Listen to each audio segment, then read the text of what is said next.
ਅਸਲਾਮੁਅਲੈਕਮ। ਇਹ ਮੇਰੇ ਮੀਆਂ ਹੈਗੇ ਨੇ, ਲਾਰੀ ਅੱਡੇ ਹੈਂਡਫਰੀਆਂ ਵੇਚਦੇ ਸਨ। ਤੋਲੀਆ ਗਵਾਲ ਤੇ ਬਿਮਾਰ ਹੋ ਗਏ, ਨੇ ਡੈਂਗੀ ਹੋ ਗਏ। 5 ਦਿਨ ਹੌਸਪੀਟਲ ਰਹੇ ਨੇ, ਨਿਊ ਹੌਸਪੀਟਲ। ਤੇ ਉਹਨਾਂ ਨੇ ਖੁਰਾਕ ਦੱਸੀ ਖਾਣ ਪੀਣ ਵਾਸਤੇ, ਤੇ ਕਮਾਉਣ ਵਾਲੇ ਸਾਡਾ ਹੈ ਵੀ ਕਿੱਥੋਂ ਖਵਾਉਣਾ ਸੀ। तो मैं बीमार हाँ, घर वेला हैगा, गरीब आदमी है। लारी अड्डे एंट्रियां रुमाल बेचना सा सर, 400-500 रुपया उत्थों लिया के अपने घर का मैं बच्चों का खर्चा चलाना सा। हुण मैं 8-10 दिन से बीमार हाँ, 5 दिन हॉस्पिटल रह।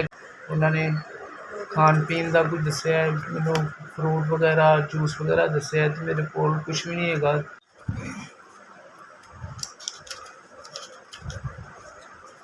ਤੁਹਾਡੀ ਮਿਹਰਬਾਨੀ, ਤੁਸੀਂ ਸਾਡੀ ਹੈਲਪ ਕੀਤੀ। 4000 ਰੁਪये ਸਾਨੂੰ ਮਿਲਿਆ, ਜਿਹਨੇ ਵੀ ਦਿੱਤਾ ਹੈ ਅੱਲਾਹ ਨੂੰ ਪਾਕ ਉਹਨਾਂ ਨੂੰ ਜ਼ਿੰਦਗੀ ਦੇ, ਤੰਦਰੁਸਤੀ ਦੇ, ਉਹਨਾਂ ਦੇ ਬੱਚਿਆਂ ਦੀ ਹੈ। 4000 रुपया सरकार सानू मिले, जिन्होंने लोगों ने भेजा, अल्लाह पाक उन्होंने बच्चों को तंदुरुस्ती दे, अल्लाह पाक उन्होंने तंदुरुस्ती दे। बहुत मेहरबानी, शुक्रिया तुहाडा, तुसीं साडी मदद की, तुहाडी बड़ी मेहरबानी। 4000 रुपया तुसीं मैनूं भेजे, अल्लाह पाक तुहाडे बच्चों की खैर करे, अल्लाह पाक तुहाडी खैर करे।